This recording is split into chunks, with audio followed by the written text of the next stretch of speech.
నూనె బాగా కొంచెం బాగా వేడిగాక ఒక 2 స్పూన్లు ధనియాలు,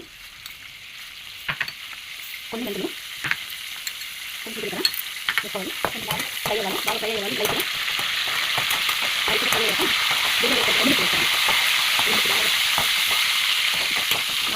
లైట్గా కొంచెం ఫ్రై ఇంకా ఎండుమిర్చి వేస్తున్నాను. ధనియాలు, మెంతులు, జీలకర్ర, ఎండుమిర్చి అన్నీ వేసి బాగా వేపేసాను. ఇప్పుడు దాంట్లో కందిపప్పు వేస్తున్నాను. ఒక కప్పు వేస్తున్నాను. బాగా బ్రౌన్ షేప్ వచ్చిన వరకు వేయించుకోవాలి. ఒక హాఫ్ అన్ అవర్ వాటర్ పోసి మనం దాన్ని బాగా నానబెట్టుకున్నాము. ఒక హాఫ్ అన్ అవర్ వరకు నానబెట్టుకున్న తర్వాత ఇందులో ఎండుమిరపకాయ ముక్కలు, ఆనియన్, ఉల్లిపాయలు వేయండి. కొంచెం పక్కన నానబెట్టుకున్నాము. కుక్కర్ దించిన తర్వాత ఇప్పుడు వేసి బాగా కలిపేయచ్చు. కుక్కర్ పెట్టేస్తాము.